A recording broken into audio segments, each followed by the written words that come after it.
diri demi cita-cita. Belajar, bergerak, bermakna.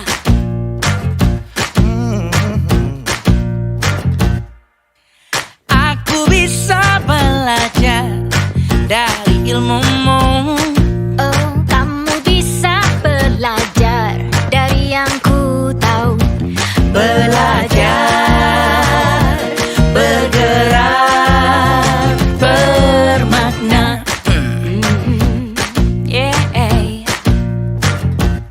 Semua murid, semua guru, semua murid, semua guru, semua murid, semua guru, semua murid, semua guru, semua murid, semua guru, semua murid, semua guru. Meski berbagai budaya, berbagai usia, dan ingatlah bahwa kita insan yang merdeka. Belajar, bergerak, bermakna.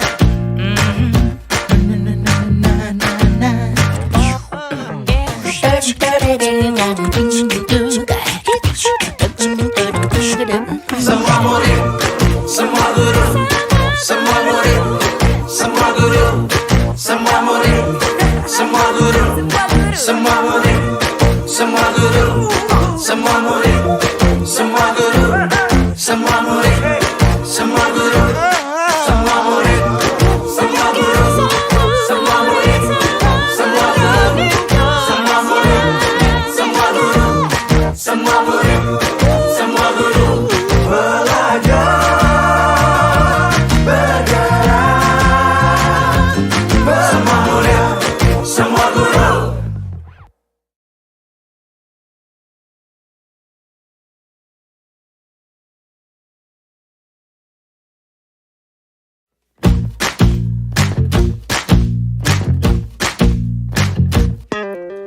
Kita bisa bersama mengubah dunia. Percaya pada diri demi cita-cita. Belajar, bergerak, bermakna.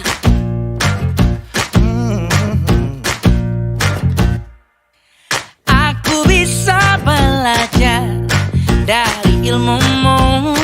Oh, kamu bisa belajar dari yang ku tahu. Belajar, bergerak, bermakna. Yeah. Semua murid, semua guru, semua murid, semua guru, semua murid, semua guru, semua murid, semua guru, semua murid, semua guru, semua murid, semua guru.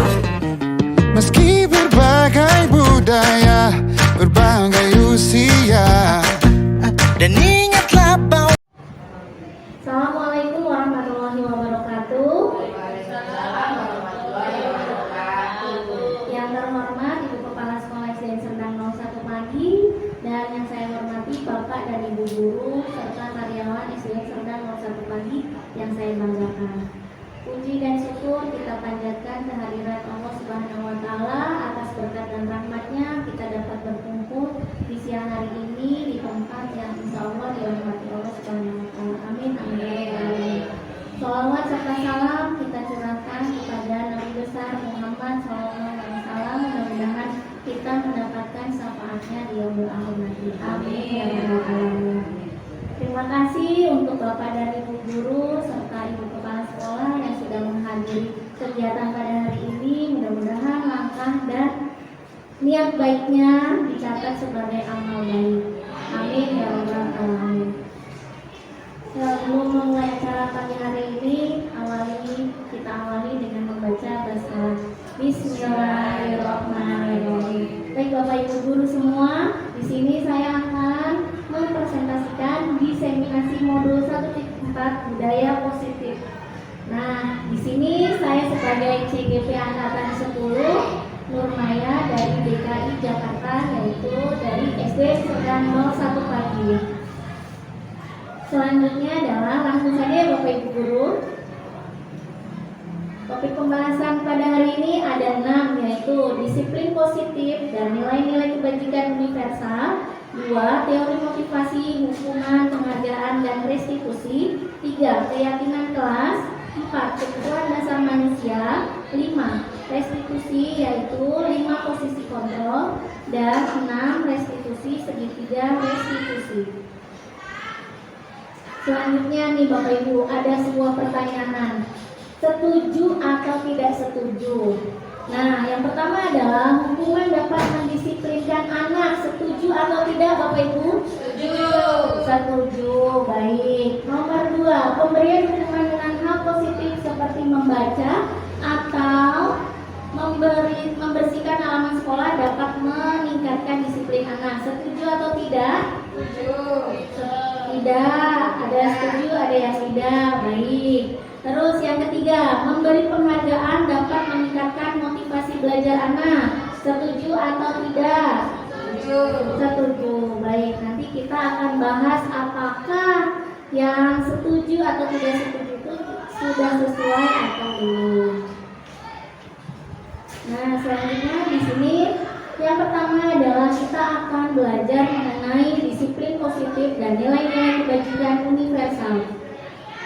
Apa itu disiplin dan nilai-nilai kebajikan universal? Nah, di sini ada yang namanya kita harus merubah paradigma teori kontrol atau teori pilihan, ilusi kontrol. Nah, Bapak Guru, jadi kita zaman dahulu, pendidikan zaman dahulu dan zaman sekarang mungkin ada perkembangan ya Bapak Ibu. Jadi kita harus merubah paradigma yang lama menjadi paradigma baru. Apa sih yang harus kita rubah? Nah, yang pertama adalah ilusi guru mengontrol murid. Nah, kita beranggapan bahwa kita dapat mengontrol murid, tetapi kalau zaman sekarang kita harus bisa merubahnya. Kita tidak boleh mengontrol murid. Yang dapat mengontrol murid adalah dirinya sendiri. Seperti itu. Lalu yang kedua, ilusi bahwa kritik dan membuat orang bersalah dapat menguatkan karakter. Nah, kritik itu katanya membuat orang semakin bersalah, tapi tidak menguatkan karakternya, seperti itu. Sebenarnya memang kritik itu tidak bagus ya Bapak Ibu Guru. Mungkin zaman dahulu kita sering mengkritik bahwa anggapannya kritik itu bisa membangun, kritik membangun seseorang, tapi kenyataannya kritik itu tidak membangun karakter baik. Dan yang ketiga, ilusi bahwa semua penguatan positif efektif dan bermanfaat. Ternyata penguatan positif itu belum tentu efektif dan bermanfaat, tidak tepat sasaran, seperti itu. Dan yang terakhir adalah ilusi bahwa orang dewasa memiliki hak untuk memaksa. Kita bisa memaksakan kehendak kita ke orang lain, belum tentu. Itu adalah ilusi atau paradigma lama. Yang sekarang adalah semua orang dapat mengontrol dirinya sendiri. Kita tidak dapat mengontrol atau memaksakan kehendak kita terhadap orang lain. Itulah Bapak Ibu Guru. Selanjutnya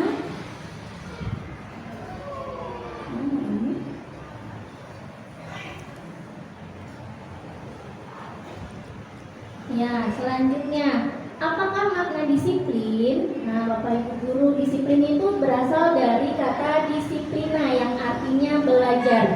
Ya. Nah, disiplin diri membuat orang menggali potensinya menuju sebuah tujuan dan apa yang dia hargai. Namun, dalam budaya kita, mana kata disiplin telah berubah menjadi suatu yang dilakukan seseorang lain untuk mendapat kepatuhan.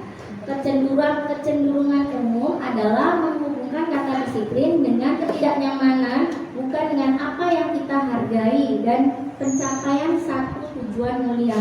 Jadi, kalau zaman dahulu disiplin itu kamu harus menuruti semua peraturan-peraturan, itu baru dikatakan disiplin. Sedangkan disiplin itu sendiri adalah belajar untuk menemukan potensi dalam dirinya sendiri, kesadaran dirinya sendiri. Itu baru kalau memang dia sudah menghargai dirinya, maka itu bisa dikatakan disiplin. Disiplin itu berarti dari dalam dirinya.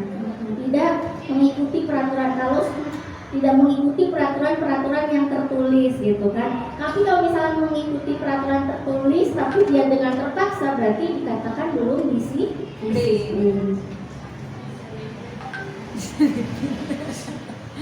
Selipin. Ya, nilai selanjutnya adalah nilai-nilai kebajikan universal. Apa itu nilai-nilai kebajikan universal? Nah, nilai-nilai kebajikan adalah sifat-sifat positif manusia yang merupakan tujuan dunia yang ingin dicapai setiap individu.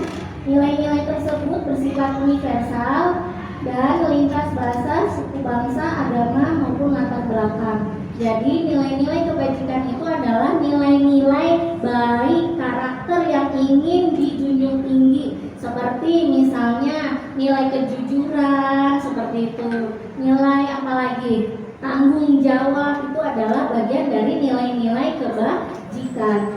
Setiap perilaku perbuatan memiliki suatu tujuan. Nah, ini adalah setiap orang pasti memiliki tujuan dalam berperilaku. Saya mau makan mie karena dia tujuannya adalah ingin menyenangkan diri. Saya suka mie, seperti itu. Jadi setiap perbuatan pasti memiliki tujuan.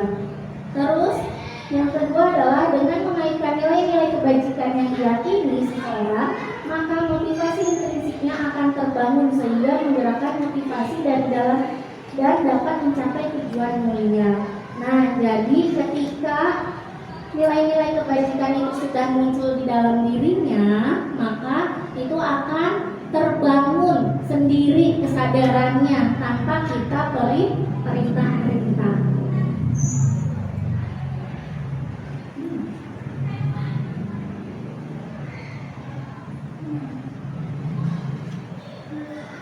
Nilai-nilai kebajikan yang ingin dicapai oleh setiap anak Indonesia kita kenal dengan profil pelajar Pancasila yang sudah digaungkan oleh pemerintah kita, yaitu yang pertama beriman, bertakwa kepada Tuhan Yang Maha Esa dan berakhlak mulia, mandiri, bernalar kritis, berkebinekaan global, bergotong royong dan kreatif.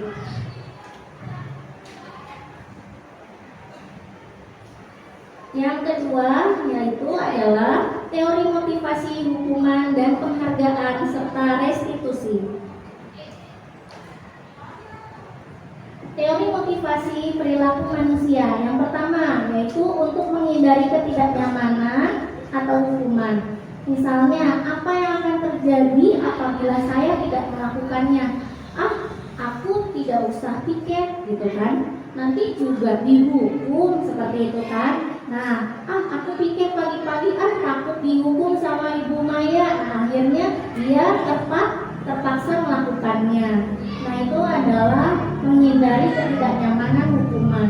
Terus yang kedua, untuk mendapatkan imbalan dari orang lain atau institusi. Saya mau dapat nilai 100 biar dapat bintang. Nah, itu adalah mendapatkan imbalan. Harapannya, jadi dia motivasinya adalah di bintangnya. Dan yang ketiga, untuk menghargai diri sendiri.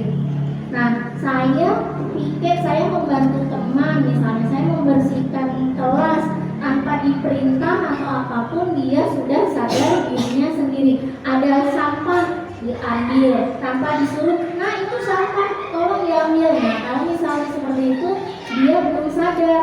Kalau misalnya dia sudah menghargai diri sendiri, melihat sampah atau melihat temannya kesulitan, dia pasti akan membantu. Nah, itu adalah motivasi dalam diri sendiri. Nah, iya, tanpa disuruh. Dan motivasi yang pertama adalah motivasi eksternal. Eksternal itu berarti dari luar, makanya dia takut dihukum, terus apa lagi? Mendapatkan hadiah. Nah, itu adalah motivasi yang dia ingin gitu, dari luar, bukan dari dalam dirinya. Tapi kalau udah kesadaran diri, maka dia udah mendapatkan ilmunya sendiri. Aku harus seperti ini karena akan seperti ini. Dampak baik dan buruknya dia sudah memahami. Dia memiliki keyakinan dirinya sendiri. Nah, itulah adalah motivasi perilaku manusia.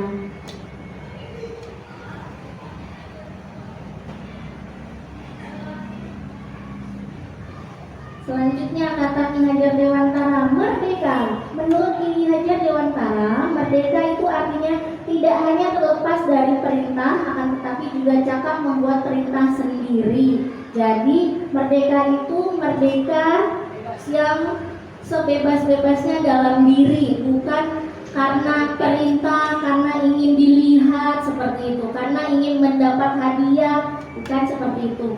Kata Ki Hajar Dewantara, yaitu berasal dari dirinya sendiri. Dihukum oleh penghargaan, bahwa penghargaan berlaku sama dengan hukuman, dalam arti meminta atau membujuk seseorang melakukan sesuatu untuk memenuhi suatu tujuan tertentu dari orang yang meminta atau membujuk. Dihukum oleh penghargaan seperti apa itu? Contohnya Nisa. Dihukum oleh penghargaan. Iya. Jadi kalau misalnya dihukum oleh penghargaan itu adalah kalau misalnya dia menjawab, dia selalu ingin menjawab karena ingin mendapat penghargaan dari guru. Saya tidak usah deh saya ngomong sedia lagi gitu. Dihukum oleh penghargaan dan terus-terusan untuk meminta, Bu, saya mau minta bintangnya dong. Nah, jadi dia selalu meminta seperti itu. Ketika hari ini Bu Maya nggak bawa bintang, hari ini Bu Maya tidak memberi hadiah, saya nggak lagi deh ngomong untuk berbicara di depan kelas seperti itu. Aku tidak lagi deh seperti itu. Nah, itu adalah dihukum oleh penghargaan. Jadi selalu mengharapkan. Iya. Dihukum oleh penghargaan, menurunkan kualitas. Terus penghargaan mematikan kreativitas. Menurunkan kualitas ini seperti apa? Itu karena jadi dia mau melakukan sesuatu karena ada imbalan. Terus mematikan kreativitas seperti apa? Ayo. Yang penghargaan mematikan kreativitas. Contohnya. Nah, kalau misalnya mematikan kreativitas, jadi ya paling amarah lagi. Lumayan gak bakalan pernah melihat saya seperti itu. Nah, terus penghargaan mengurangi motivasi intrinsik seperti itu. Jadi mengurangi, udah saya tidak pernah dapat bintang, gak banyak bintangnya, jadi saya gak usah deh gitu. Udah yang banyak udah amarah, aku palingnya juga tidak terlihat seperti itu. Nah, jadi pasrah. Lalu selanjutnya pemberian apresiasi atau pengakuan kebajikan. Berikan pengakuan secara khusus pribadi bergantian kepada semua murid secara konsisten dan fokus pada proses. Nah, ini adalah kita harus memberikan apresiasi kepada murid itu selalu konsisten dan jangan, kalau bisa jangan dia lagi seperti itu lagi. Jadi kita harus memberikan kepada semua murid. Walaupun ada satu murid yang menonjol, tapi kita beri kesempatan ke yang lain. Nah, contoh pengakuan apresiasi atau kebajikan, pembukaannya adalah kemarin Ibu perhatikan. Nah, nilai kebajikannya rasa empati aku besar sekali. Situasinya seperti apa pada saat menolong murid baru di kelas kita. Nah, jadi nanti kalimatnya kita ubah, kemarin Ibu perhatikan rasa empatimu besar sekali pada saat menolong murid atau teman yang lain seperti itu. Terus yang kedua, misalnya saya menghargai kepedulianmu pada teman-teman di pembelajaran kemarin. Jadi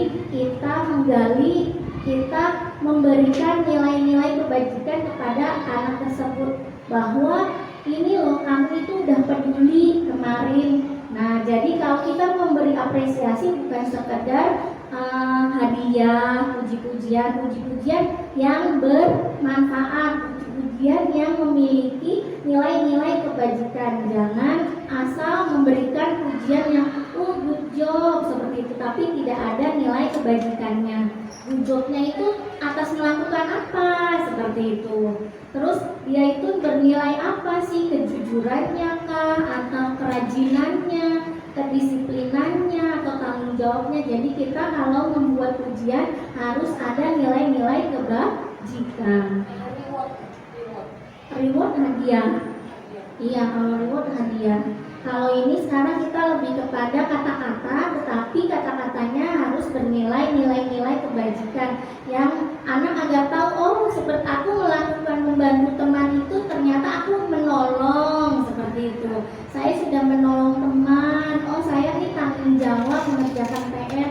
Bagus, kamu sudah bertanggung jawab mengerjakan PR. Nah berarti, oh ini tuh rasa tanggung jawab ya gitu. Makanya saya harus lebih bertanggung jawab lagi di kegiatan berikutnya. Seperti itu Bu Nisa.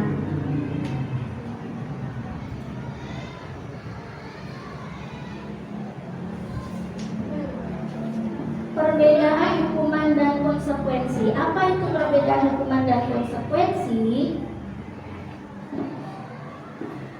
Ya, coba lihat di sini ada pernyataan bahwa lari mengelilingi lapangan basket 2 kali karena terlambat hadir di sekolah itu termasuk hukuman atau konsekuensi? Ya, hukuman. Lalu yang kedua, membersihkan kumahan air di meja tulis karena tersenggol pada saat belajar, hukuman atau konsekuensi? Ya, murid disuruh untuk tidak mengenakan sepatu seharian di sekolah karena tidak mengenakan sepatu hitam, hukuman atau konsekuensi? Hukuman. Ya, nanti kita lihat bersama. Lari mengelilingi lapangan basket 2 kali karena terlambat 10 menit untuk pelajaran PJK, hukuman atau konsekuensi? Ya, sekarang kita lihat.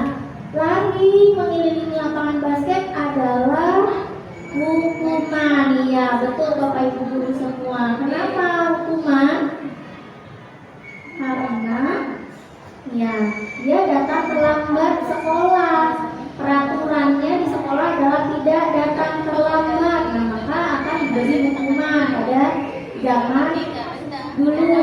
Kalau sekarang nanti kita ada kegiatan yang lain namanya ada kesepakatan. Nah, sekarang membersihkan kebutuhan air di meja tulis itu adalah konsekuensi. Murid disuruh tidak mengenakan sepatu seharian, hukuman. Ya betul. Jadi yang tadi dijawab sudah benar semua. Nah, perbedaan hukuman dan konsekuensi. Hukuman, apa itu hukuman? Sesuatu yang menyakitkan harus terjadi. Kalau dihukum rasanya sakit ya, malu sama teman-teman, malu sama orang, nyakitin, apalagi kalau Bapak Ibu gurunya ngomongnya galak, kasar. Nah, itu akan menyakiti perasaan orang lain. Sedangkan kita tidak tahu apa yang terjadi sebelumnya, mengapa dia terlambat misalnya. Dan kita sebagai guru hanya menyalah-nyalahkan seperti itu akan menyakiti perasaan anak murid. Tapi kalau konsekuensi adalah sesuatu yang harus terjadi. Apa yang kamu lakukan, ya kamu harus membuat konsekuensinya, mendapatkan konsekuensi apa yang telah disepakati bersama. Nah, hukuman membuat anak sakit fisik. Kalau suruh lari 10 kali, capek nggak Bapak Ibu guru? Iya, pasti capek. Nah, itu adalah menyakiti fisik anak murid. Sedangkan konsekuensi adalah membuat anak merasa tidak nyaman dalam jangka waktu pendek. Nah, cuma merasa pendek aja, waktunya pendek, nanti dia bisa melupakan. Tapi kalau hukuman itu bisa jangkanya panjang. Seperti saya dulu SMP gitu kan, saya tidak bisa main bola basket, tapi saya disuruh jalan jongkok. Itu kan malu ya Bapak Ibu guru sama teman-teman, ya Allah gitu. Nah, itu sampai sekarang masih saya ingat, itu adalah jangka hukuman yang berjangka panjang, ya, dampaknya jangka panjang. Yang ketiga, anak membenci kedisiplinan. Ada apa sih, ada peraturan? Buat apa peraturan? Ya, saya juga dihukum-hukum juga seperti itu. Nah, itu adalah jadi dia benci disiplin. Nah, kalian konsekuensi, stimulus dan tanggapan. Apa yang telah dikerjakan, apa yang telah dia lakukan pasti ada tanggapannya. Mendorong anak menyakiti diri sendiri. Nah, menyakitinya seperti apa? Malu aku, gitu kan. Tadi dihukum Bapak Ibu guru di depan kelas, akhirnya dia tidak masuk sekolah, gitu kan. Ada yang sampai depresi, sampai harus dibawa ke psikiater. psikiater. Mungkin hukumannya menurut kita biasa saja, tapi kita belum tentu dapat mengetahui sesakit apa hati dia, kan seperti itu. Jadi kita harus sangat berhati-hati dalam bertindak. Sedangkan konsekuensi mendorong anak agar mudah menyesuaikan diri. Jadi dia tahu atas kesalahannya dan dia juga sudah tahu apa yang dia akan terima. Kalau misalnya hukuman konsep dirinya buruk, dia merasa gagal. Aku udah menjadi orang paling jelek. Misalnya nih, diomelin di depan murid-murid, diomelin di depan guru-guru. Saya jelek sekali, gitu. Saya belum berhasil nih, gitu. Kalau konsekuensi konsep dirinya lebih baik daripada hukuman. Dia tidak merasa tertindas, dia tidak merasa tersakiti, seperti itu. Kalau hukuman, anak belajar menyembunyikan kesalahan. Akhirnya kalau misalnya dihukum, kamu sudah mengerjakan PR belum? Belum, Bu, misalnya. Kenapa? Padahal dia mungkin malas, tapi alasannya saya ketiduran, Bu. Akhirnya dia berbohong. Kalau ketiduran biasanya kita kasih tolerir kan, gitu. Karena kan ya itu mungkin memang dia lelah seperti itu. Akhirnya kita tolerir. Jadi anak berbohong, tidur aja deh, lumayan gak bakalan marah, tidak memberikan hukuman seperti itu. Akhirnya memberikan alasan-alasan yang kurang tepat. Kalau konsekuensi, anak belajar untuk mematuhi peraturannya. Ya, jadi berbeda sekali hukuman dengan konsekuensi. Selanjutnya adalah apa itu restitusi? Nah, restitusi adalah proses menciptakan kondisi bagi murid untuk memperbaiki kesalahan mereka sehingga mereka bisa kembali pada kelompok mereka dengan karakter yang lebih kuat. Nah, jadi kalau tadi hukuman dan konsekuensi, sekarang adalah restitusi. Restitusi itu adalah penyelesaian masalah yang tidak menitik beratkan pada kesalahan-kesalahan murid. Tapi kita lebih kepada menitik beratkan mencari solusi, mencari sebabnya, lalu kita selesaikan bersama. Jadi anak tidak merasa terhakimi atau anak merasa gagal atau merasa paling buruk, tidak, karena kita sebagai guru hanya menggali dan menemu kali pada dirinya. Apa sih yang membuat kamu bisa terlambat? Apa yang harus kita lakukan? Seperti itu adalah restitusi, sehingga dia meyakini bahwa diri saya tidak jelek, gitu. Diri saya masih memiliki harga diri. Kan kalau dihukum rasanya kita nggak punya harga diri, ya, harga diri kita terinjak-injak. Nah, tapi kalau restitusi lebih kepada kita menghargai diri anak dan menghargai kita sebagai guru, tidak dicap buruk oleh anak seperti itu. Itu adalah restitusi. Dan restitusi juga merupakan proses kolaboratif yang mengajarkan murid untuk mencari solusi untuk masalah mereka dan membantu berpikir tentang seperti apa yang ingin mereka tuju. Itulah jadi kita berkolaborasi dengan murid dengan sebaik-baiknya, sehingga kita dapat menyelesaikan semua masalah tanpa harus marah-marah, tanpa harus melibatkan anak terjerumus ke yang tidak baik. Kalau misalnya sudah menyakiti perasaan, pasti kan anak berpikir yang tidak-tidak. Nah, kalau restitusi itu adalah berkolaborasi atau bersama-sama menyelesaikan sebuah masalah. Nah, di sini adalah ada identitas gagal dan identitas sukses. Identitas gagal itu berupa hukuman. Kenapa identitas gagal? Karena hukum itu sifatnya yaitu menyakiti, ya tadi Bapak Ibu. Jangkanya sangat panjang. Terus korban tidak mendapatkan keadilan. Terus perilakunya pasif agresif meningkat. Jadi anak makin menjadi-jadi. Ketika kita marah bukannya sadar, tapi dia mencari-cari kesalahan baru biasanya. Terus sistem tidak akan berjalan bila murid tidak takut. Nah, sekarang apalagi anak-anak zaman sekarang ya Bapak Ibu guru tidak ada rasa takutnya, ya. Kita sering mengeluhkan, kok anak-anak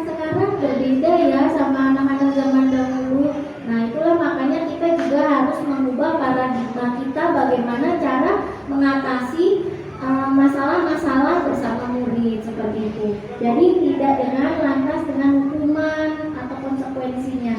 Tapi ketika kita sudah berada di fase konsekuensi, itu kita sudah menjadi guru yang lebih baik daripada guru penghukum. Nah, kalau zaman dulu kita dilempar penghapus, terus kapur, ya kan, penggaris, diketok tangannya, itu kita anak muridnya biasa aja menyadari gitu kan, menyadari oh ya ini kesalahan. Tapi lain untuk zaman sekarang. Zaman sekarang itu lebih Gen Z ya katanya, lebih gimana sih perasaannya, sedikit-sedikit melo gitu, baperan. Nah, kita sebagai guru juga disinilah kita harus membuat peraturan atau kesepakatan yang tidak menyakiti satu sama lain. Nah, kalau konsekuensi itu kan terjadi karena apa? Tidak nyaman untuk murid, anak, dan jangka pendek. Dampaknya masih jangka pendek lebih baik. Kalau hukuman kan jangka panjang. Korban bisa diabaikan. Nah, jadi karena dia merasa tidak dihukum, tidak ada tekanan batin, karena dia tahu aku melakukan ini, saya harus berbuat ini. Nah, konsekuensi kan seperti itu. Akhirnya dia tidak merasa tersakiti. Penguatan hanya bertahan dalam jangka pendek. Terus melakukan monitoring supervisi. Nah, konsekuensi ini adalah identitas netral, masih tidak apa-apa deh Bapak Ibu guru. Ya, kalau kemarin yang dulu hukuman itu negatif, berdampak buruk banget, sekarang netral, tidak apa-apa. Jadi kita naik satu level lebih baik. Nah, ada lagi yang lebih baik itu adalah restitusi. Restitusi itu adalah merupakan pilihan-pilihan. Anak jadi memilih untuk dirinya sendiri itu yang baik seperti apa, yang buruk dirinya yang telah dia lakukan itu seperti apa, dia akan memilih. Semuanya pilihan di anak gitu. Dan kita hanya membantu untuk memecahkan masalah-masalah yang mereka hadapi. Seperti itu. Dan restitusi ini adalah berdampaknya akan sangat positif terhadap pendidikan kita, terhadap diri kita sebagai guru, dan positif terhadap murid itu sendiri. Selanjutnya, 9 ciri-ciri restitusi yaitu bukan untuk menebus kesalahan, namun untuk belajar dari kesalahan. Nah, kalau ciri-ciri yang pertama adalah untuk belajar dari kesalahan. Anak diajak mencari kesalahannya sendiri. Apa yang telah kamu lakukan tadi kepada temanmu? Jadi jangan lantas kita, kamu nih tadi nih mukul si Galang gitu kan. Jadi itu menjas anak. Tapi kalau ini tadi apa yang kamu lakukan terhadap Galang? Tegali dulu. Dia tanya dulu biar dia yang menjawab sendiri. Terus memperbaiki hubungan antara pelaku dan yang korban. Jadi memperbaiki hubungan, dan kita sebagai guru juga memperbaiki, tidak marah-marah gitu. Itu adalah memperbaiki hubungan dengan murid. Tawaran bukan paksaan. Coba, tawaran dulu ditawarin. Coba maunya apa? Seperti itu. Jadi jangan lantas-lantas ya udah bapak hukum ya, ibu hukum ya kamu untuk berdiri di depan kelas. Nah, itu hukuman. Tapi kalau restitusi tawaran, kalau sudah seperti ini kamu mau berbuat apa? Nah, itu ditawarkan. Lalu restitusi menuntut untuk melihat ke dalam diri. Nah, diajak dalam dirinya sendiri. Apa yang telah dia lakukan itu apakah baik untuk dirinya atau orang lain? Dikenali dirinya gitu. Dirinya diajak menggali dirinya sendiri. Terus yang selanjutnya adalah mencari kebutuhan dasar. Nah, mencari kebutuhan dasar nanti kita akan pelajari di selanjutnya, materi selanjutnya. Nah, kebutuhan dasar anak itu apa sih yang sehingga dia melakukan seperti itu, kesalahan seperti itu? Apa ada kebutuhan yang tidak tercapai, terpenuhi sehingga dia melakukan seperti itu? Jadi kita mencari kebutuhan dirinya dulu. Lalu ciri yang kedua adalah cara yang paling baik, karena restitusi itu adalah cara yang paling baik kita sebagai guru, karena kita guru menjadi manajer.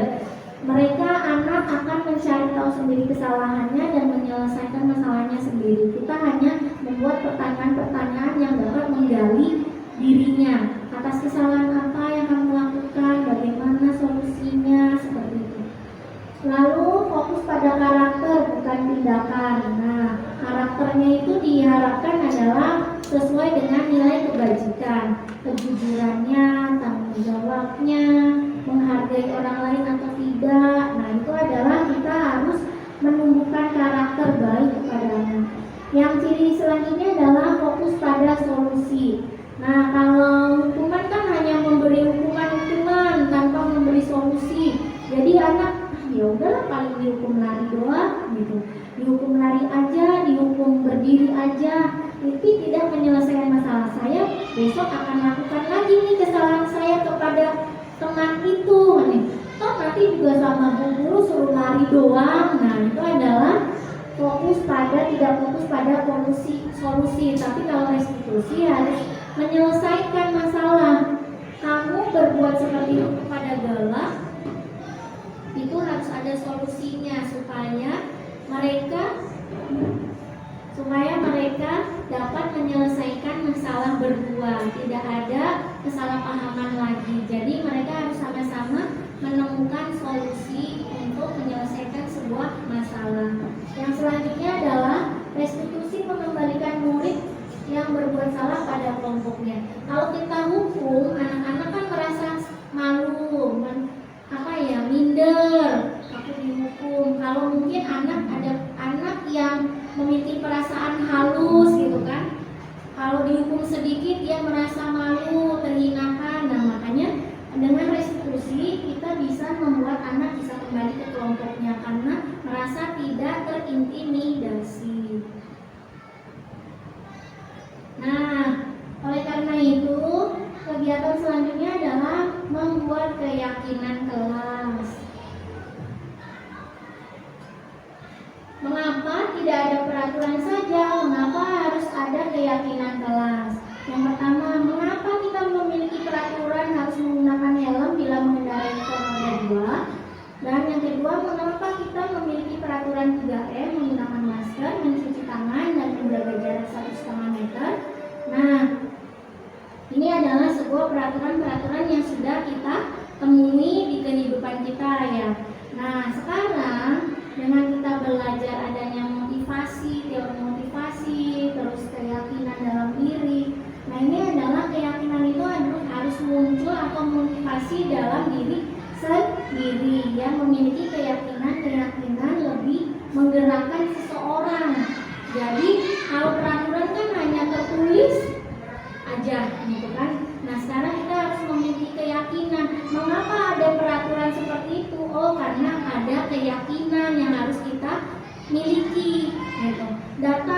Jangan datang terlambat. Nah, kita harus mengenali ke anak-anak keyakinan apa sih untuk peraturan yang jangan datang terlambat itu. Oh, sebuah tanggung jawab, oh sebuah kedisiplinan seperti itu. Jadi kita harus memberikan impact juga kepada anak, memberitahu bahwa sebuah peraturan itu harus diyakini dalam dirinya agar mereka bisa mengembangkan atau memunculkan nilai-nilai intrinsik dia, motivasi dia. Jadi apa-apa jangan karena ada imbalan atau ada hukuman aku jadi harus disiplin, bukan karena itu ya. Jadi kita harus mengembangkan motivasi anak, menyadarkan di dalam dirinya sendiri.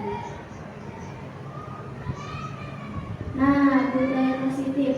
Nah, kalau tadi peraturan kelas, dulu itu kita selalu menyebutnya peraturan kelas, lalu sekarang beranjak kepada keyakinan kelas. Ketika keyakinan kelas sudah tercapai, maka akan terjadi lingkungan yang positif. Karena anak-anak kita kalau sudah meyakini satu nilai kebajikan yang rasa tanggung jawab, disiplin, nilai-nilai kebajikan yang ada di negara kita, nilai-nilai kebaikan. Ketika anak-anak sudah meyakini itu semua, insya Allah lingkungan positif di sekolah kita bisa terwujud, lalu menjadi budaya yang positif. Makanya itu kita harus sebagai guru harus bisa menanamkan keyakinan dan nilai-nilai kebajikan kepada murid, bukan hanya sebagai peraturan-peraturan tertulis yang tidak tertanamkan dalam diri anak seperti itu. Nah, di sini ada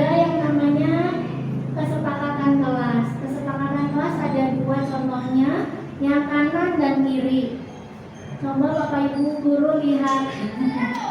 Di sini sama-sama mirip kalimatnya. Yang pertama adalah datang tepat waktu mengucapkan salam. Lalu yang sebelah kanan, kami guru dan murid yang saling menyayangi. Nah, ini adalah mana kalimat keyakinan dan kesepakatan. Kalau keyakinan sebelah kanan, yang kesepakatan adalah sebelah kiri. Lalu menjaga kebersihan sekolah. Kalau yang sebelah kanan, kami murid yang semangat belajar. Nah, di sini ada kata semangat. Kalau di sini kan tidak ada menjaga kebersihan, tidak ada nilai-nilai kebajikannya kan? Sedangkan yang di sebelah kanan ada nilai-nilai kebajikan. Saling menyayangi, semangat, lalu peduli yang satu nih. Ya. Peduli itu adalah nilai kebajikan. Jadi ketika kita membuat keyakinan kelas, kita harus menerapkan unsur-unsur nilai-nilai kebajikan, bukan hanya sebagai datang tepat waktu, menjaga kebersihan, tapi tidak ada nilai apa sih yang harus aku tuntut gitu kan. Datang tepat waktu, apa yang aku dapatkan, nilai kebajikan apa kan gitu. Anak-anak ini kita yang dituntut adalah menunjukkan nilai-nilai kebajikan. Nah, jadi datang tepat waktu itu nilai kebajikannya adalah disiplin, menghargai diri. Itu ketika mereka sudah paham itu, maka insya Allah membudaya dan menghasilkan lingkungan yang positif. Tidak ada lagi anak yang yang tidak baik jadinya. Ini insya Allah mudah-mudahan di sekolah kita bisa lebih baik lagi. Nah, di aturan dan keyakinan kelas, peraturan atau kesepakatan kelas selalu kembalikan. Kalau kita kan biasanya menggunakan kalimat-kalimat yang biasa saja, selalu kembalikan buku ke tempatnya, kan seperti itu ya. Kalau sekarang harus ada keyakinan kelasnya. Apa yang diminta sih dalam mengembalikan buku? Keyakinan kelas apa? Tanggung jawab. Jadi harus diberitahu ke anak muridnya ketika kita membuat kesepakatan kelas. Keyakinannya kita juga harus tuliskan. Keyakinan kembalikan buku ke tempatnya itu adalah merupakan tanggung jawab. Itu nilai kebajikannya. Terus peraturan mengganggu orang lain, berarti keyakinan atau nilai kebajikannya menghormati orang lain. Lalu yang ketiga, hadir di sekolah 15 menit sebelum pembelajaran dimulai. Nilai kebajikan yang diharapkan adalah menghormati orang lain dan komitmen. Dilarang melakukan kekerasan, keyakinan kelasnya atau kebajikannya keselamatan dan menghargai orang lain.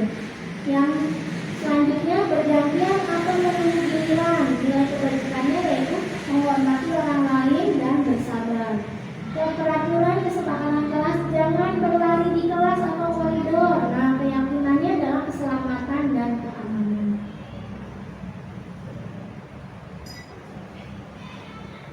Ya, kebutuhan dasar manusia.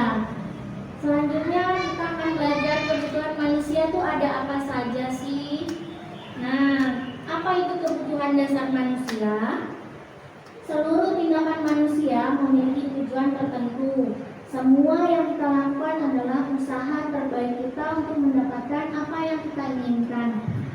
Ketika kita mendapatkan apa yang kita inginkan, sebetulnya saat itu sedang memenuhi satu atau lebih dari satu kebutuhan dasar kita. Jadi kebutuhan dasar itu adalah keinginan kita untuk mendapatkan sesuatu.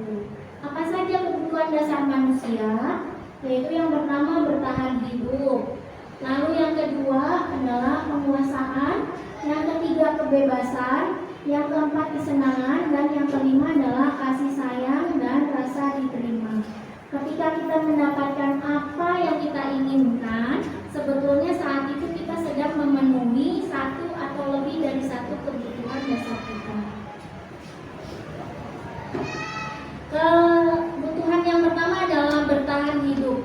Kebutuhan bertahan hidup yaitu secara fisiologis atau kebutuhan makan, minum, kesehatan, rumah, dan pakaian, makanan. Nah, itu adalah kebutuhan yang paling mendasar. Ketika bertahan hidup sudah terpenuhi, Allah kita akan melaksanakan kegiatan dengan baik. Pagi-pagi kita sudah sarapan, insya Allah kita bisa berpikir dengan baik juga. Nah, ini adalah bertahan hidup yang pertama. Yang kedua, kasih sayang dan rasa diterima. Kebutuhan untuk diterima. Seringkali kita ada yang rasa, kok aku nggak dilihat sih, kok saya nggak disayang sama orang lain gitu kan, kok aku dicuek-cuekin. Nah, itu adalah kebutuhan rasa ingin diterima atau kasih sayang. Saya pengen dia disayang oleh kamu kan gitu ya, saya pengen disayang ibu guru gitu kan. Ada yang murid seperti itu yang tidak mendapatkan perhatian dari orang tuanya, sehingga dia membutuhkan rasa kasih sayang dari gurunya, sehingga dia selalu samperin kita ke depan, ibu kayak gitu, pengen dipeluk gitu ya. Itu adalah kebutuhan dasar atau kebutuhan dasar kasih sayang, ingin diterima, ingin didengarkan gitu. Nah, kebutuhan ini adalah kebutuhan psikologis. Kebutuhan untuk disayang dan diterima meliputi kebutuhan akan hubungan koneksi sosial dengan orang lain, kebutuhan untuk memberi dan menerima kasih sayang. Dan kita juga bukan hanya menerima saja, tapi kita juga harus memberikan kasih sayang kepada orang lain. Selanjutnya, kebutuhan yang ketiga adalah kebutuhan penguasaan. Kebutuhan penguasaan atau pengakuan. Nah, kita butuh banget diakuin ya sama seseorang atas apa yang telah kita kerjakan. Seringkali kita terabaikan kan, saya sudah melakukan hal baik tapi tidak dapat reward. Saya sudah melakukan ini, kenapa saya apresiasi? Iya, setiap orang pengen mendapat apresiasi. Nah, kebutuhan ini berhubungan dengan kekuatan untuk mencapai sesuatu, menjadi kompeten, menjadi terampil, diakui atas prestasi dan keterampilan kita. Jadi ketika ada anak yang pintar, ya kita memang harus mengakui dia pintar gitu, walaupun ada sesekali kita, ih kamu gitu, tapi kita tidak boleh, kita harus tetap memberi pengakuan, iya memang kamu pintar.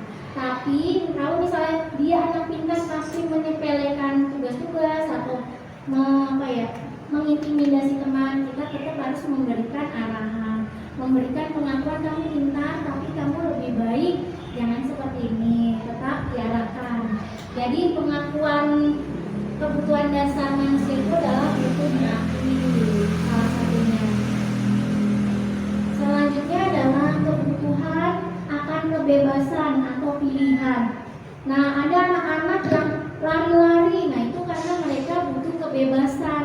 Nah, dia pengen bebas, bosen bu saya di kelas terus gitu kan, merasa terperangkap. Ada anak, makanya sesekali kita kasih beri waktu, ya udah kamu mau jalan silakan gitu, mau keluar dulu, mau mencari angin, diberi waktu, tidak apa-apa. Yang penting nanti kembali lagi, jangan lama-lama, cukup 1 menit di luar, boleh diberi kesempatan seperti itu. Jadi mereka juga butuh kebebasan. Atau saya mau lari-lari kecil di dalam kelas saja, ya sudah tidak apa-apa. Jadi kita sesuaikan dengan kebutuhan anak. Lalu kesenangan, kebutuhan untuk merasa senang. Nah, makanya di sini kenapa kita jadi guru harus kreatif, seperti Ibu Tia tuh kreatif, terus teman-teman kita juga banyak yang kreatif. Nah, disinilah kebutuhan anak, karena mereka butuh kesenangan, tidak hanya belajar mendengarkan materi-materi, tapi dia juga butuh nyanyi-nyanyi sesekali. Nah, itu adalah kesenangan. Atau main alat musik, atau apa ya, cuma sekedar bunyi-bunyiin meja, ayo kita ajak bunyi-bunyikan meja untuk memberi kesenangan kepada anak didik kita. Nah, itu adalah untuk memenuhi kebutuhan kesenangannya. Jadi kalau mereka main-main pukul-pukul meja, kita jangan lantas menjas anak berisik gitu, jangan. Nah, kamu kenapa pukul-pukul meja? Saya bosan bu. Oh bosan, nanti kita beri waktu, mau berapa lama pukul-pukul meja, atau boleh diberi nanti gitu, diberi pengertian bahwa apakah boleh nanti untuk mengerjakan pukul-pukul mejanya gitu, kita akan belajar dulu. Jadi diberi win-win solusi, diberi solusi ke anak murid agar mereka mengerti. Atau kalau misalnya tidak bisa bu, ya sudah boleh keluar, pukul-pukul meja di luar gitu. seperti itu. Jadi kita berikan sedikit kebutuhan anak. Selanjutnya adalah posisi kontrol. Posisi kontrol kita sebagai guru ada banyak ya teman-teman, ada 5. Yang pertama adalah menghukum, yang pertama adalah pembuat rasa bersalah, yang ketiga teman, yang keempat pemantau, dan yang kelima manajer. Nah, di sini ada identitas gagal. Motivasinya adalah identitas gagal, terus ada identitas berhasil atau sukses, dan yang ketiga adalah identitas berhasil dan sukses. Yang gagal itu adalah memberi hukuman dan guru sebagai pembuat rasa bersalah. Nah, kenapa? Karena gagal, karena guru berbuat, kalau menghukum ya, kalau menghukum guru berbuat menghardik, terus menyakiti, menyindir, terus menunjuk-nunjuk kamu gitu. Nah, itu adalah berbuat yang salah satu guru penghukum. Lalu kalau berkata, guru penghukum itu berkatanya, kalau kamu tidak melakukan awas ya, awas ya, awas ya. Nah, itu terngiang-ngiang sepanjang masa. Nah, hasilnya apa sih untuk anak? Memberontak, menyalahkan orang lain, berbohong. Itulah hasil dari guru penghukum. Terus muridnya berkata paling seperti apa? Ah, biarkan saja, nanti juga ibu marah-marah lagi. Nah, seperti itu. Terus dampaknya apa sih untuk murid? Mengulangi kesalahan, diulang-ulang lagi. Walaupun udah dihukum, tapi besok diulangin lagi. Tidak berdampak positif. Dan guru pembuat rasa bersalah. Ada ya kan, kita seringkali, saya juga merasakan, nah jangan seperti itu dong, nah ibu kasihan nih gitu. Nah, itu adalah membuat rasa bersalah kepada anak. Ada guru seperti itu. Nah, guru berbuatnya seperti apa sih? Guru pembuat rasa bersalah berceramah. Seharusnya ibu kecewa sama kamu. Kenapa kamu melakukan ini? Nah, akhirnya anak merasa bersalah. Guru berkata, kamu seharusnya sudah tahu ibu lelah sekali. Mengapa masih melakukan itu? Nah, hasilnya ke anak adalah anak menyembunyikan, menyangkal, berbohong. Lalu dampaknya adalah merasa rendah diri kepada anak. Dan anak paling berkata, maafkan saya bu, seperti itu. Solusinya hanya maafkan, tidak ada solusi ya, hanya bisa berkata maafkan saya. Nah, ini adalah identitas gagal. Jadi kita sudah tidak lagi menghukum dan membuat rasa bersalah. Kita harus merubah paradigma.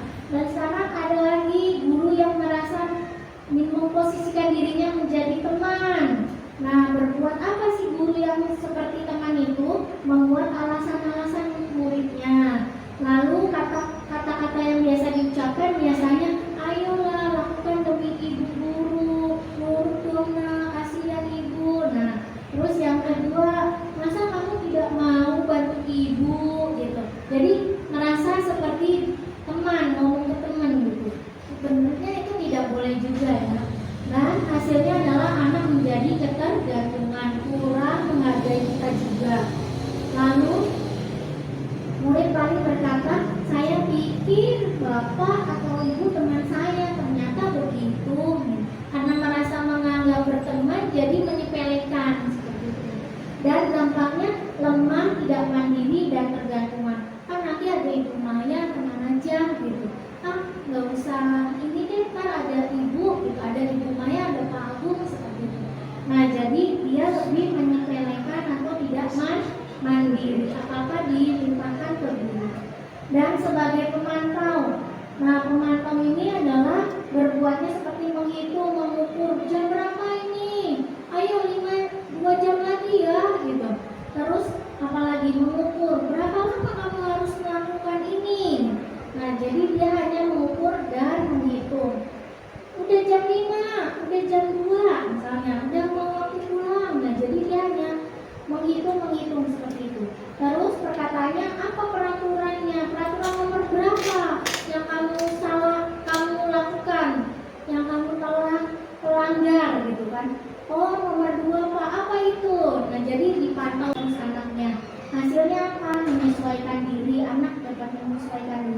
bila diawasi, tapi kalau tidak diawasi dia abai. Nah itu dampak kepada murid apa? Menitik beratkan pada sanksi, hadiah, dan untuk dirinya. Jadi, oh saya mendapatkan nilai 100, maka saya harus dapat reward dong, kayak gitu. Jadi anak hanya menitik beratkan pada reward yang diberikan gurunya. Lalu yang terakhir adalah menghargai diri sendiri. Posisi kontrolnya seorang manajer, mengajukan pertanyaan-pertanyaan. Nah, gurunya itu hanya mengajukan pertanyaan-pertanyaan, apa yang tadi kamu lakukan, apa solusinya, bagaimana dampaknya. Kita hanya seorang manajer yang bertanya dengan untuk menggali atau menggali intrinsik, motivasi intrinsiknya, motivasi dalam dirinya. Lalu guru berkata, apa yang kita yakini, keyakinan kelas apa yang sudah kamu terapkan atau kamu langgar, seperti itu. Hanya dalam bentuk pertanyaan. Hasilnya untuk murid adalah menguatkan pribadi. Dia tidak merasa minder, dia tidak merasa terintimidasi, dia malah lebih kuat mengenali dirinya. Oh, ternyata yang saya perbuat tadi, yang saya lakukan kepada teman saya ini ternyata salah. Nah, dia mengenali dirinya, menguatkan pribadinya gitu. Tidak karena dihukum menjadi malu kan, kalau dihukum konsekuensi anak menjadi minder. Tapi kalau manajer, anak lebih kepada penguatan dirinya. Oh, ternyata saya salah melakukan ini, aku harus seperti ini gitu. Lalu dampak untuk anak ketika kita menjadi guru seorang manajer itu mengevaluasi diri. Anak bisa mengevaluasi dirinya sendiri atas kesalahan, atas perlakuan yang dia lakukan. Jadi mengenali dirinya dan atas kesalahannya. Nah, di sini ada pernyataan-pernyataan. Saya kecewa sekali dengan kamu. Nah, ini adalah pernyataan guru yang membuat rasa bersalah. Terus kamu tidak pernah benar melakukannya. Ini adalah kalimat orang atau guru pak guru. Ayolah lakukan demi ibu bapak. Nah, itu adalah kalimat guru sebagai teman. Apakah kamu mau mendapatkan stiker bintang hari ini? Nah, ini adalah pengantar. Bagaimana kamu bisa menjelaskan masalah ini? Ini adalah guru manajer. Jadi dia bertanya solusi-solusinya. Kamu selalu paling terakhir, maka kamu bapak ibu guru hukum ya. Nah, itu adalah seorang penghukum. Nah, di sini kita akan mempelajari segitiga restitusi. Segitiga restitusi adalah ada 3 rangkaiannya, langkah-langkahnya. Yang pertama adalah stabilkan identitas, yang kedua adalah validasi kebutuhan, dan yang ketiga menanyakan keyakinan kelas. Dalam menstabilkan identitas, kita harus pastikan nih orangnya pernah melakukan kesalahan apa, kita tanya, gali gitu kan. Menstabilkan identitas tuh agar anak tidak merasa bersalah. Kalau dipanggil guru kan, Amarah sini gitu kan, ke kantor bersama ibu. Pasti di pikiran anak tuh udah bercabang-cabang, udah pasti pikirannya jelek. Aduh, aku mau dimarahin pak guru, aduh aku mau dimarahin ibu guru, apalagi yang akan dilakukan, apalagi yang akan dihukum gitu, hukuman apa yang akan saya terima. Nah, itu kan kacau balau di pikiran anak. Kita sebagai guru, kita harus menstabilkan dulu identitasnya nih. Sebagai guru kita harus nanyain, duduk yuk gitu, kita beri ketenangan, duduk silakan. Nah, di situ kita tanyakan apa yang telah kamu lakukan tadi nak gitu, stabilkan gitu. Nah, jadi nanti anak, ya bu saya melakukan kesalahan seperti itu. Jadi benar-benar menstabilkan identitasnya, tidak lantas menjudge anak langsung, kamu salah nih, udah mengganggu si Destin gitu kan, amarah gitu. Kamu udah usil sama si Destin. Nah, itu nggak boleh ya. Kalau sekarang kita harus merubah pandangan kita. Dan terus kita lanjut kebutuhannya. Kenapa sih kamu melakukan itu nak? Gitu kan. Nah, itu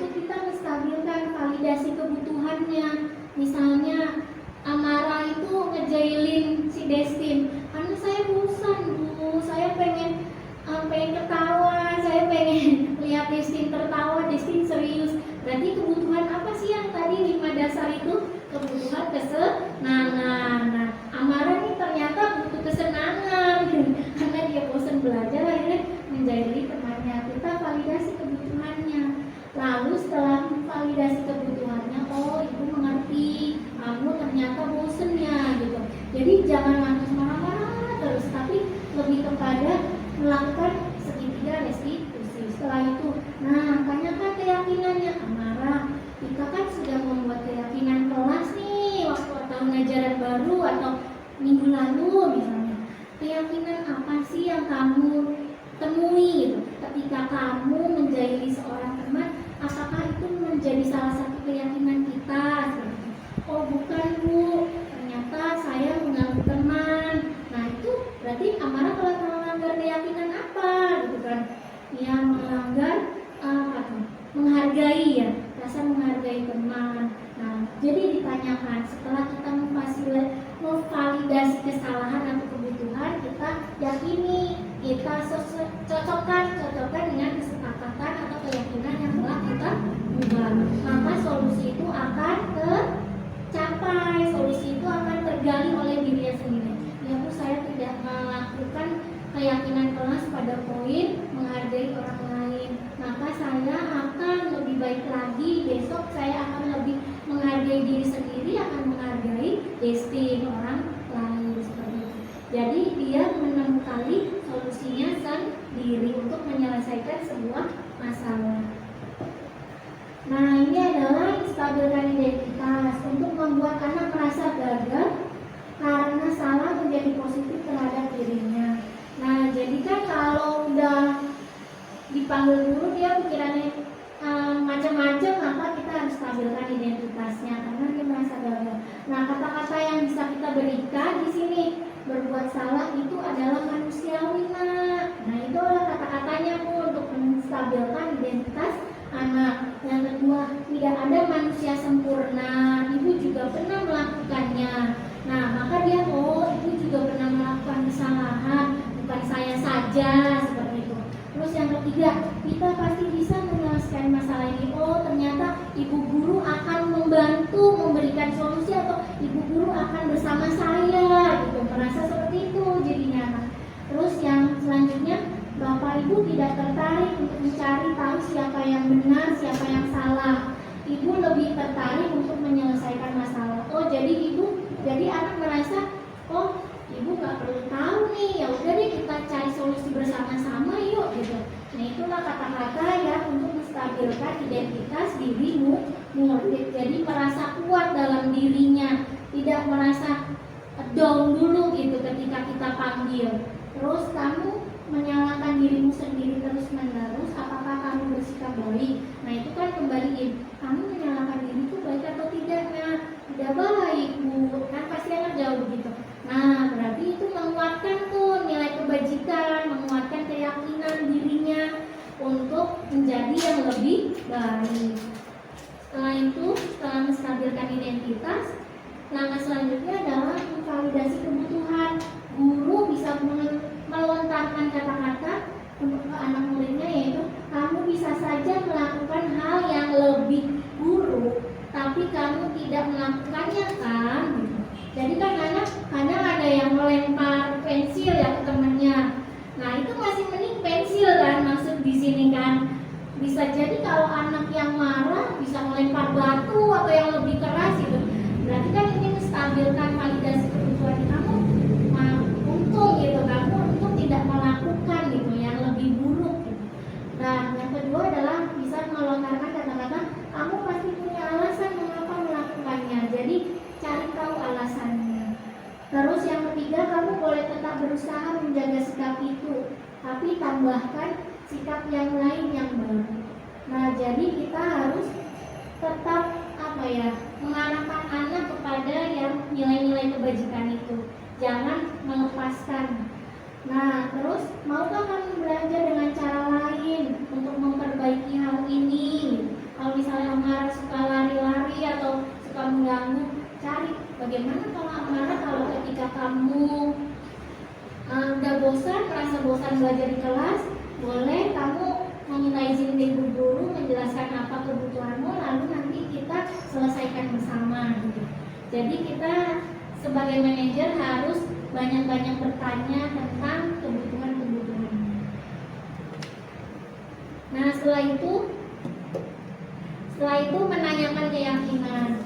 Dan keyakinan kita kan telah buat, keyakinan itu adalah berupa nilai-nilai kebajikan. Nah, nilai-nilai kebajikannya yaitu kita harus nerapin ke anak murid. Apa saja nilai kebajikannya? Kamu melakukan ini sudah sesuai nilai kebajikan apa? Apakah kamu yang telah kamu langgar itu melanggar nilai kebajikan yang mana? Jadi kamu harus, jadi anak-anak harus lebih kepada mengenali keyakinan kelasnya, diingat-ingat kembali keyakinan kelas yang telah disepakati. Nah, di sini sudah pada akhirnya, yaitu selesailah kita pada presentasi pada siang hari ini. Rangkuman yang dapat saya berikan adalah disiplin positif itu mengenai pembelajaran kali ini tentang teori kontrol. Nah, teori motivasi ada 3, yaitu untuk menghindari hukuman, lalu yang kedua mendapatkan imbalan, yang ketiga untuk menghargai diri sendiri. Ya, motivasi, teori motivasi itu harus bernilai nilai-nilai kebajikan. Nilai-nilai kebajikan itu contohnya yaitu nilai-nilai yang ada pada profil pelajar Pancasila. Lalu untuk menyelesaikan sebuah masalah sekarang tidak diharapkan tidak lagi menggunakan hukuman atau konsekuensi, tapi lebih kepada menggunakan segitiga restitusi, yaitu dengan stabilkan identitas murid. Yang kedua, memvalidasi kebutuhan atau kesalahannya dia, lalu menanyakan keyakinan yang telah mereka sepakati. Itu adalah langkah-langkah segitiga restitusi. Dan kita juga sebagai guru harus mengetahui 5 kebutuhan dasar manusia, yaitu bertahan hidup, kebutuhan penghargaan atau merasa diakui, terus merasa kebutuhan kasih sayang dan rasa diterima, dan kebutuhan kesenangan serta kebebasan. Terus untuk menjadi guru kita diharapkan menjadi guru yang sebagai posisi kontrol manajer, tidak lagi menjadi penghukum atau pemantau. Lalu sebagai teman itu mudah-mudahan kita bisa hindari. Yang sekarang adalah kita terapkan adalah posisi kontrol sebagai manajer. Baik Bapak Ibu guru, sampai di sini untuk diseminasi saya. Mudah-mudahan bermanfaat dan bisa diterapkan dalam kehidupan sehari-hari. Sebelumnya saya mengucapkan mohon maaf atas kekurangan dan kesalahan saya. Wabillahi taufiq wal hidayah. Wassalamualaikum warahmatullahi wabarakatuh.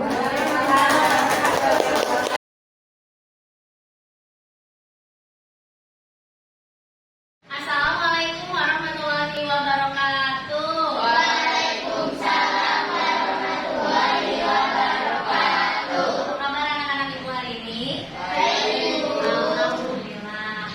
Hari ini adalah hari yang sangat cerah. Hari ini adalah hari di mana kita harus mempersiapkan keyakinan-keyakinan kelas kita. Siapa yang tahu apa sih keyakinan kelas itu? Kesepakatan kelas. Apa yang dimaksud kesepakatan? Ya, kesepakatan adalah apa? Bersepakat. Ya, bersepakat berarti kita harus mempunyai kesepakatan di dalam kelas. Untuk apa, Nak? Untuk ketertiban di dalam kelas atau ketertiban ketika dalam belajar. Kesepakatan itu dibuat oleh siapa? Oleh Ibu Maya, Ibu Guru, dan kalian anak murid. Kenapa harus dibuat kesepakatan kelas, anak-anak? Biar mematuhi peraturan, ya. Terus ada lagi agar tertib, ya, Aurel pinter. Terus apa lagi? Dibuat kesepakatan kelas itu untuk apa? Iya, melatih kedisiplinan. Good. Nah, sekarang kita ini akan membuat kesepakatan kelas. Kamu merasa terganggu nggak sih jikalau ada teman-teman kamu yang ngobrol di dalam kelas, terus lari-lari gitu? Merasa terganggu tidak? Iya. Ya. Nah, kalau orang yang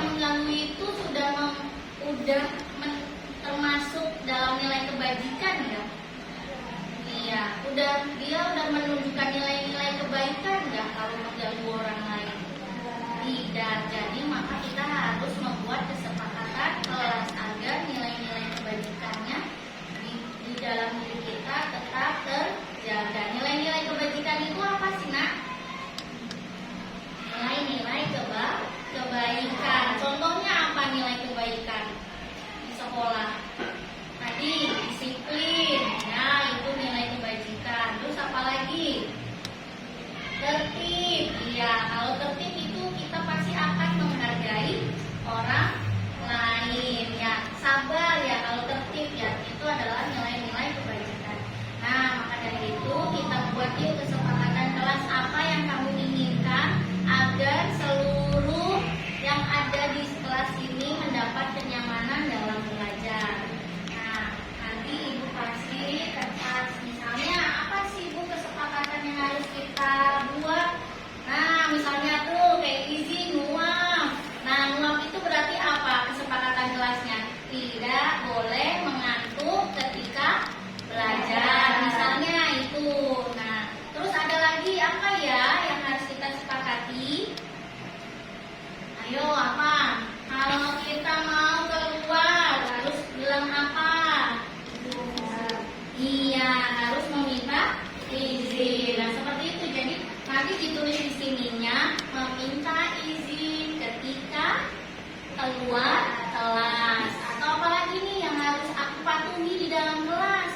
Oh, jangan berisik atau tidak mengobrol ketika belajar. Terus apalagi? Kamu kan pasti punya kan? Aku kalau belajar suka begini nih temen aku. Nah, kamu coba tuangkan di kertas ini, tuliskan apa yang ingin kamu sepakati bersama teman-teman. Kalau nanti sudah sepakat semua, baru kita tuliskan nilai-nilai kebajikan apa yang ingin kita terapkan dan kita jaga nih. Ternyata pulpennya mana ya? Kita pulpen di warna-warni yang menarik.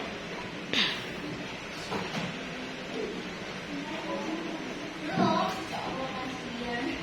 Dibuatin teman-teman yang pilih mau yang mana warnanya. Kalau sudah tulis, nanti ditempel di papan tulis. Anak-anak, gimana? Udah selesai nulisnya? Sekarang coba tempelkan di papan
dilarang bermain di dalam kelas pada saat belajar. Nah, iya ini biasanya ada yang suka main ya kalau udah selesai ngerjain tugas, main keliling-keliling terus ketok-ketok bangku biasanya ya kan.